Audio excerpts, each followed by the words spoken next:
Oh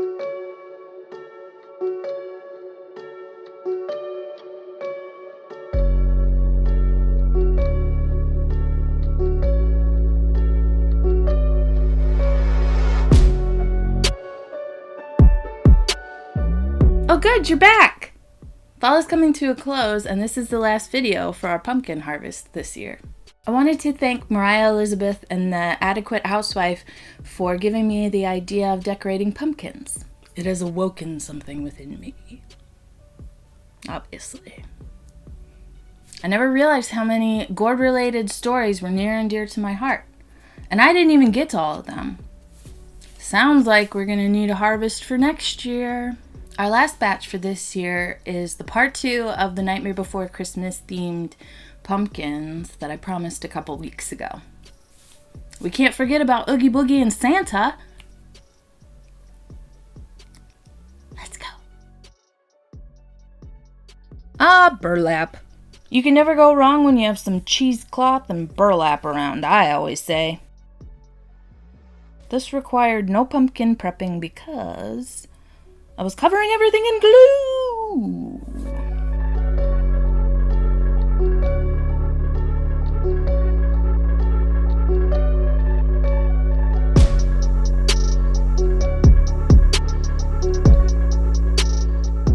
I used straight pins to secure the burlap along the shapes and grooves of the pumpkin.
I did it in 2 pieces because Oogie Boogie has the seam down his sides.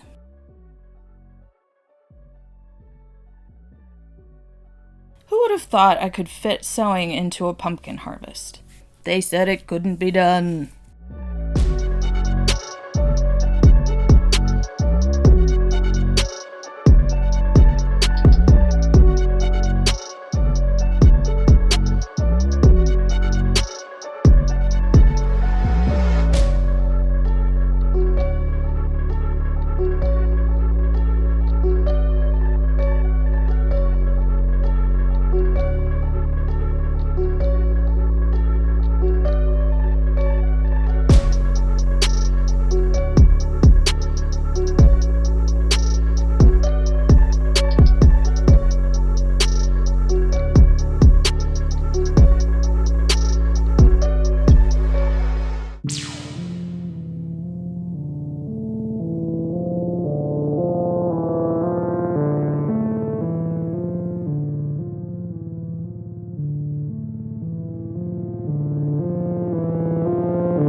I'm placing the pins around the top and bottom of the pumpkin as it curves to help me get an idea of how the fabric should lie. Lie? Just making sure everything fits together nicely. I was a bit nervous about bringing the top and bottom together.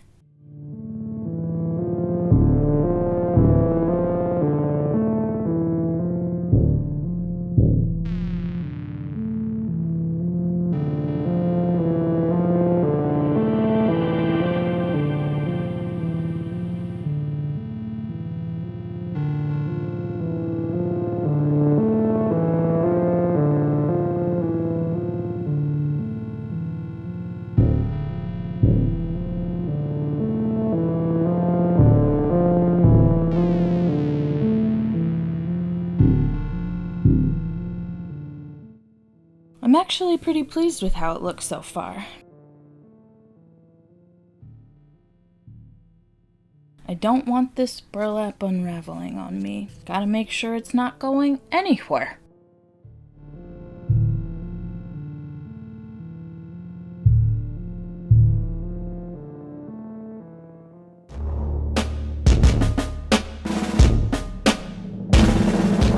I added a top to mimic Oogie Boogie's head.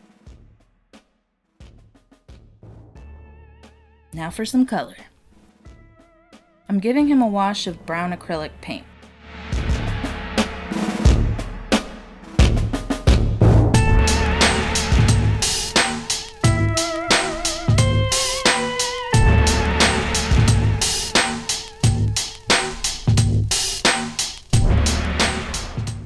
I went back and watched the movie again. I wanted to express the neon colors Oogie had in his lair? Sewer? Home? This wet concrete color was a perfect undercoat. Sometimes you just have to give it a shot when it comes to color and layering. Sometimes it works out, sometimes it doesn't.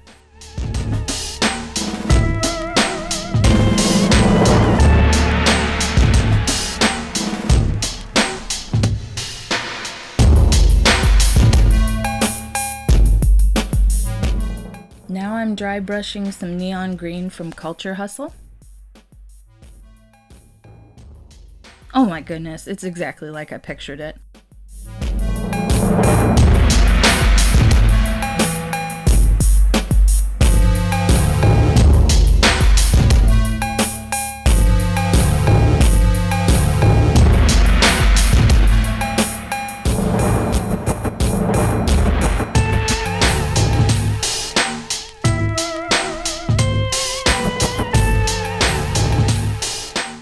Now the bugs. My bugs! My bugs! I got a really cool bag of plastic bugs on Amazon. It had dozens of flies, ants, and cockroaches, as well as spiders and centipedes of different sizes. Just what I was looking for.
Oh ho ho!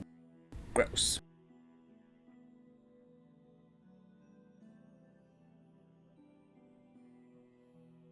Now for Santa. I'm planning on making him a beard, so I'm cutting the plastic and exposing the foam so the beard will sit back a bit. It honestly doesn't end up mattering except to show me where to place it. That's okay! I'd rather be over-prepared than exposed unawares.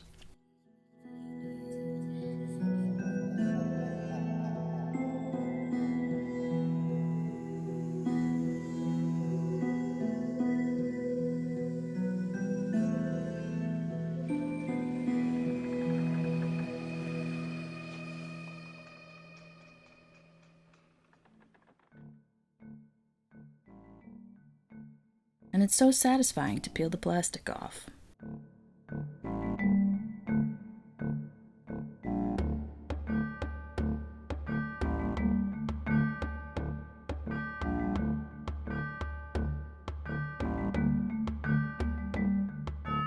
Ah, now. This is obviously a very important step, as you will see.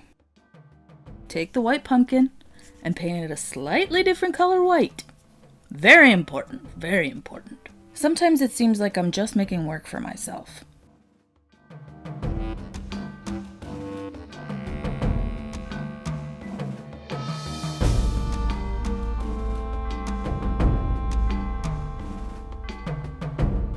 Ah, candy!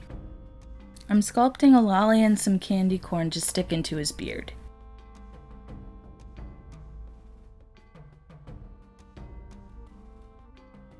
I'm using Sculpey because I didn't want to wait for epoxy sculpt to dry.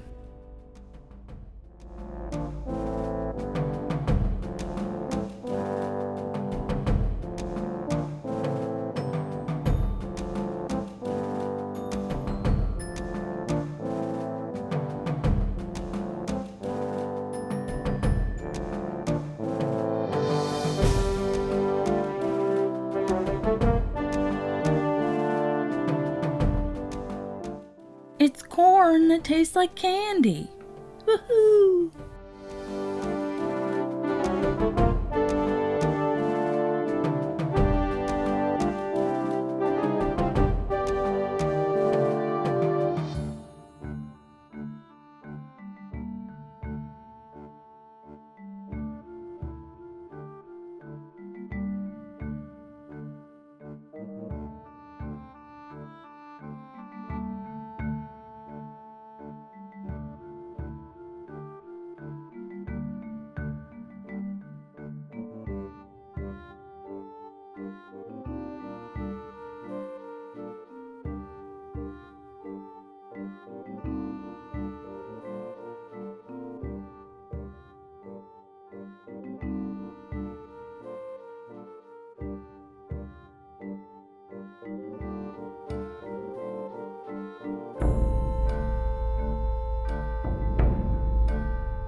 "15 minutes at 275 degrees Fahrenheit, and these puppies were only slightly burned. So I decided to give the candy corn a couple coats of white, but went straight to the color for the lolly.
This was fun and tedious at times.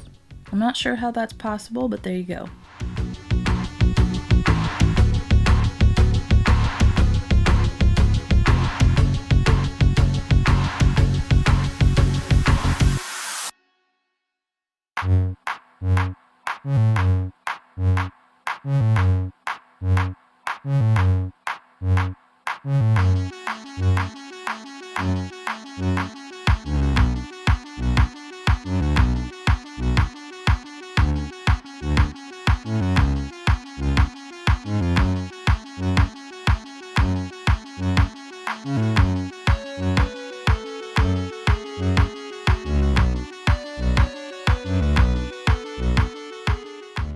I mixed up a light orange and a plum purple for the lolly with acrylic paint. For the candy corn, I am using the paint straight out of the tube. My painting professors would be scandalized.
Ah, armature mesh, or mess.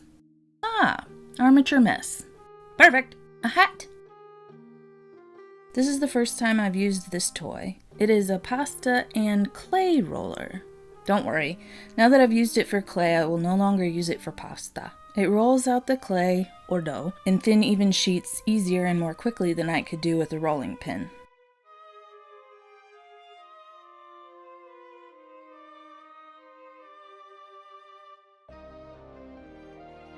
I'm just going to lay these thin strips of clay over the wire to make Santa's hat.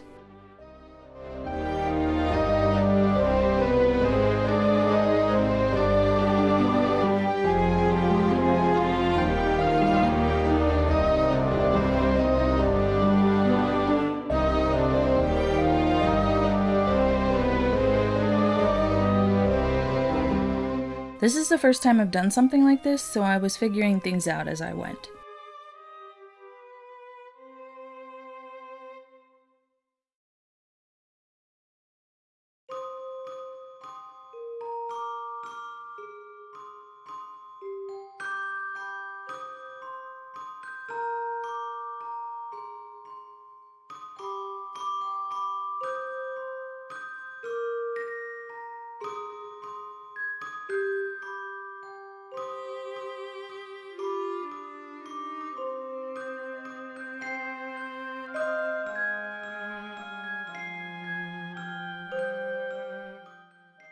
Liquid Sculpey is a little like Slip for potters, except it doesn't feel as nice. Slip is like playing with mud. Liquid Sculpey is like playing with glue that never dries, but it helps keep your piece together, so I use it.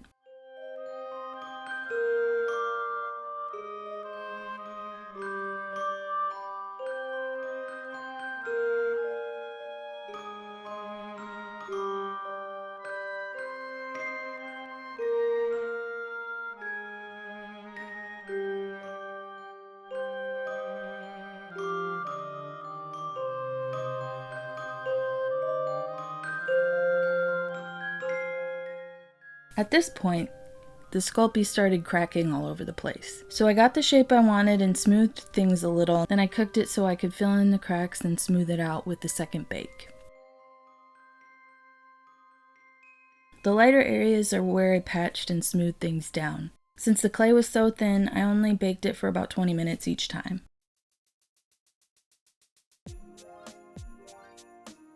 Lovely, lovely. I crocheted trim and bobble from very fuzzy yarn and super glued them down.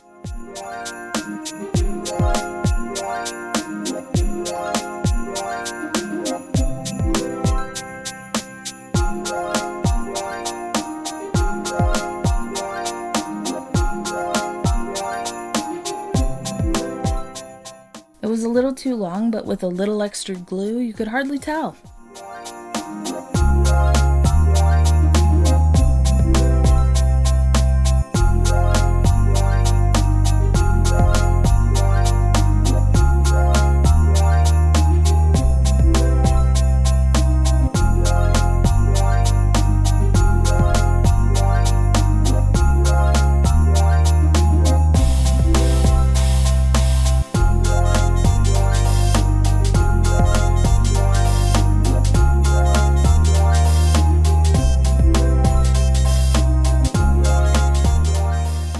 I'm creating Santa at a very specific point in the movie. Can you tell?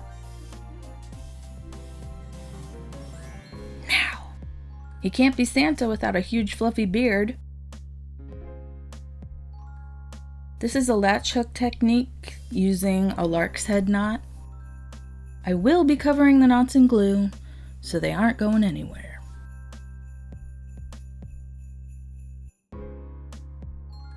I'm not sure where my latch hook went, but I was able to make a crochet hook work.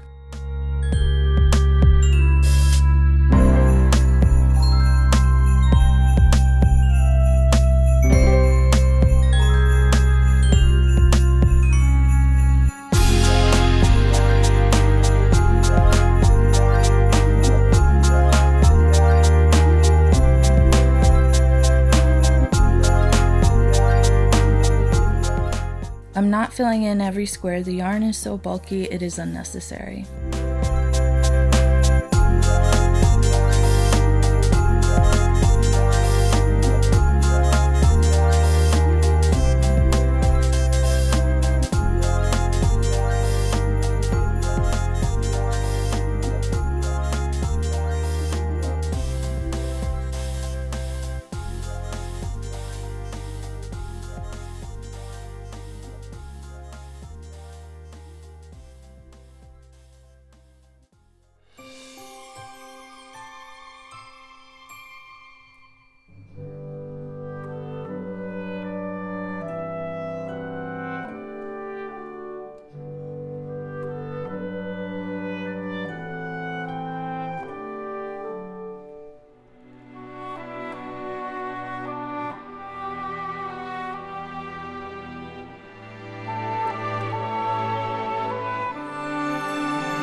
What a mustache! What a beard! Oh my goodness, he looks fabulous. I'm securing his hat to his head with some E6000 glue.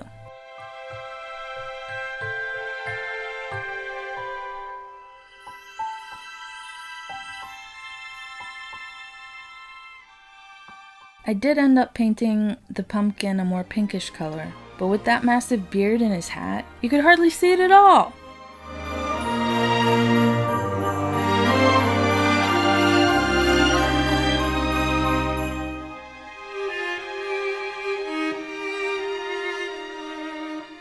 I glued some elastic to the back of the bits of candy so I could just slide them up the strands of his beard.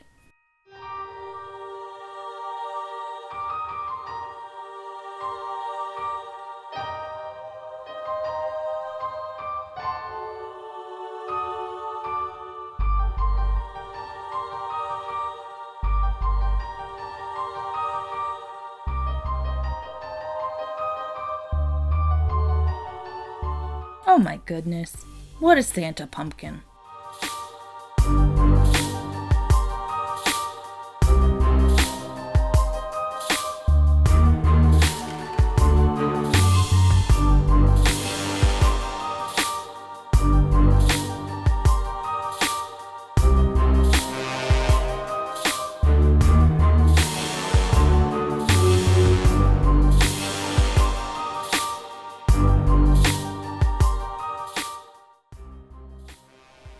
I only just realized that you can't really tell that these guys are pumpkins anymore. Never mind, we know the truth. And there's some weird looking pumpkins out there. Which Nightmare Before Christmas pumpkin is your favorite? Which pumpkin from the harvest is your favorite?